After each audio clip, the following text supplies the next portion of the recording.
J'ai commencé au Courrier de la Nouvelle-Écosse en janvier 2008. Et puis donc je suis journaliste, je suis le seul journaliste provincial pour le Courrier de la Nouvelle-Écosse. C'est le seul journal d'expression française en Nouvelle-Écosse. Je couvre toute la province, toute l'actualité provinciale chaque semaine.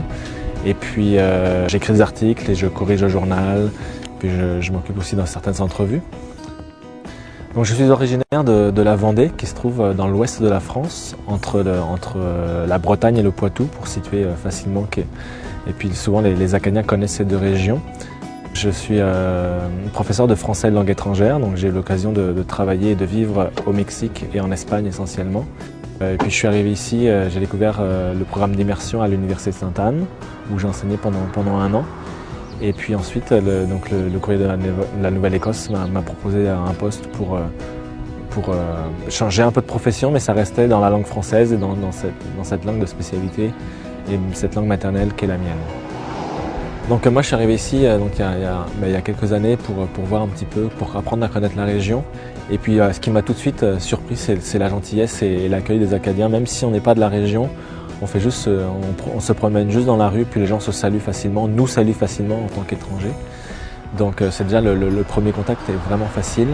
Puis ensuite, quand on décide de s'installer ou au moins de vivre quelque temps, eh bien là ça va encore plus vite. On est facilement invité et on peut facilement être invité chez les uns et par les autres, on va dire.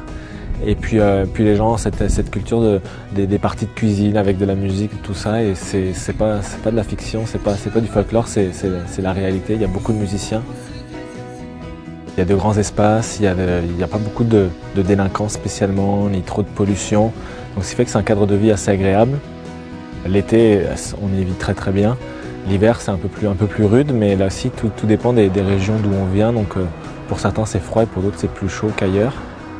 En premier lieu, c'est de venir voir déjà, essayer d'avoir une idée à quoi ressemble la région, de venir visiter, juste pour du tourisme. Puis peut-être là aussi à se faire une idée, voir s'ils sont en accord avec ce qui se passe. Et puis ensuite, là aussi, peut-être établir si c'est vraiment dans un but professionnel, chercher des contacts déjà. Parce que par rapport à l'immigration, c'est bien plus facile d'avoir un permis de travail une fois qu'on a un emploi sur place. Puis bien sûr, les employeurs prendront quelqu'un qu'ils connaissent d'avance plutôt que quelqu'un qui vient d'ailleurs à partir d'un CV. Donc c'est se faire connaître, puis être sincère avec les gens. Puis là, les démarches peuvent commencer, donc ce serait vraiment le premier conseil. Et puis il y a aussi l'option du visa vacances-travail que les personnes peuvent aussi... je sais qu'il y a beaucoup de candidats aussi, donc peut-être pouvoir coupler toutes ces idées, ça doit fonctionner.